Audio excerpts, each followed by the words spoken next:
Yo, what is up, everybody?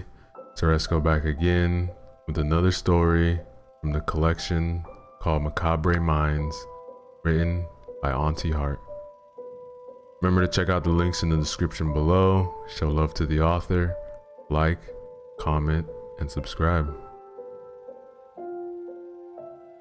Story 5, Simon Says. I love games. I always have. That's why I was so thrilled to play with Simon. He would come out of the woods behind my house every now and then, always as the sun was about to set, always when I was alone. Usually I would be wrapped up in the imagination that was granted to me, but I always stopped my games of shooting zombies or creating the world's most difficult hopscotch course to play with him. There was just something about him that made me smile and giggle. It could have been his ridiculously tall form or his toothless grin. It might have been his lazy eye or tattered, brightly colored clothes. Over time, I decided that it was the makeup he wore, reminding me of the silly clowns that would give me flowers at the circus. I liked clowns almost as much as I loved games. But something changed one day. No, Simon still looked like a cartoon created from my mind. He still came striding up to my swing set, lifting me off my feet. And he still gave me a small kiss on the cheek for the game. But his lazy eye was a little bit colder. The fun was drained from his iris, but I will only realize that later. As a child, the physical world had not changed, and I hardly concerned myself with metaphysical worries. Simon Says, he began in his raspy voice. Spin around as fast as you can. I laughed. I let the wind hold my skirt as I twirled around like a professional ballet dancer. He clapped at my performance and gave me a nod of approval. I guess this is what I really craved from his attention. Alright, that was easy. Simon Says, touch your shoe. He knew I couldn't. He let out a noise that I thought was laughter as I struggled to bend my small frame. Hey, you promised you wouldn't do that one, Simon. Right, I forgot. But I was an expert at deciphering his toothless dialect, so I forgave him instantly. Okay, next one. Rightio. Simon Says, do jumping jacks. I bounced up and down. I had never really been taught how to do jumping jacks, but he never seemed to correct me if I was doing them wrong. It was all a game after all, and so he just opened his black maw to a cavernous smile. Simon Says, rub your belly. He liked that one. I could tell by the way his breathing grew heavier. Simon Says, hug me. He was so warm. Simon Says, kiss my cheek. I would always return the favor. Lick my hand. I skipped away from him at that point and just stuck out my tongue.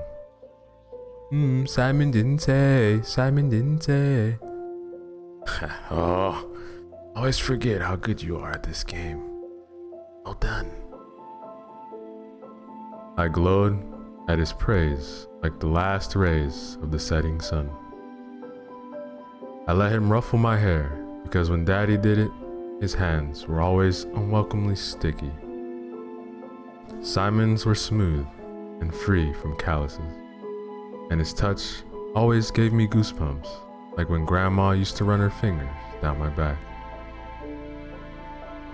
I knew he liked me, and that was all that mattered to my young mind. Okay, so this next one will be much harder. Are you ready? Of course I was. This was the next level, and I was well prepared for what he told me to do. In the past, Simon had given me various objects. The first was a lighter, one where I simply had to press a button to make a frightening flame appear. He told me to burn my cat's ears. That was the first time I had reservations, and I remember crying and hitting him as he guided my hand firmly to where he had my cat in a crate. He had just gotten the animal, but I still squealed in accompaniment to the cat's frenzied yowls as he held my hand, lighter included, to the cat's ears. That was also the first time I saw Daddy drink. That was also the first time he hit me. Simon made it better though. He told me to believe that it was just a game, and then he told me to give him a hug. It did get easier as time went on, the mauling, the way animals screeched at the sight of a knife, and the way the kids ran from me on the street. Whenever a parent voiced a complaint to Daddy, he would just draw an open hand across my face and send me to bed to burp. He would always say that he didn't know what to do with me, but he would always forgive me if I was just sad since Mom died. Unfortunately, when I explained that Simon helped me feel less lonely, Dad would beat me again. Simon told me to believe that Dad didn't love me. He said to understand that I did not deserve purple flower blossoms on my face. He told me to cry, let out my pain, to let him help me heal. Of course I let him. Simon was my friend, and there was something oddly satisfying about the tearing of muscles and searing of flesh. The therapist would later tell me it was called sadism, but I just tell her I got good at the game. That's why what he told me to do the next day did not come across as a shock. In fact, it came as sort of a relief, like a dark cloud had suddenly congealed inside me, masking the bruises and pain that arose from what Daddy drank. And besides, Simon said, Simon says, kill your father. I will admit that I did not hesitate. I will confess, smiling, that I took the knife Simon handed me and fucking skipped up to my house. My friend did not follow, but he nodded with approval and gestured for me to go on and open the door. Before I stepped through that portal to hell though, I called back. Say, if I do this, do I win? And Simon grinned ear to ear, as happy as a cat toying with its prey. Of course, you always win. Damn right. The police reports I was shown later described a grotesque scene. The adrenaline prohibits me from recalling too many details, but I still know that Daddy was sound asleep when I stuck him like a swine, like the swine that he was, and zipped the flesh from his organs. The feral screams rang like a deep bass through my soul and rattled my body, but the knife was big and Daddy's skin was soft. Blood was must have formed a geyser, for the police said they found me covered head to toe in crimson death. At first, the police said they thought I was the one hurt, but I had no physical wounds to show. Besides, I was smirking the whole time, mirroring the one on Simon's face as he stared at me through the window. I won the game. I married my therapist's son years later. Most of what Simon said was a repressed memory that my therapist helped me recall. But I was told that he never existed.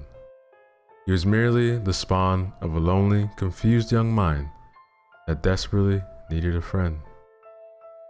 I was told I was not to blame, and rather that I had severe PTSD and schizophrenia that could be killed with a handful of brightly colored pills.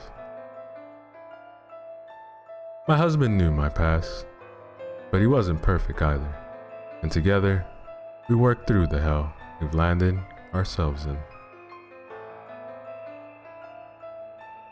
I believe we were redeemed when we had our daughter, Bonnie. She showed us the way to climb up through that pit of Tartarus. She forgave our sins with every peel, bell-like giggles. She made us better people with every simple "I love you," and damn it, I loved her too. That's why it's so confusing that my schizophrenia is acting up again. After all these years, my life had finally settled into a state of perfect bliss. My past was behind me, and Bonnie promised the brightest future. So, I wonder why my pills have stopped working.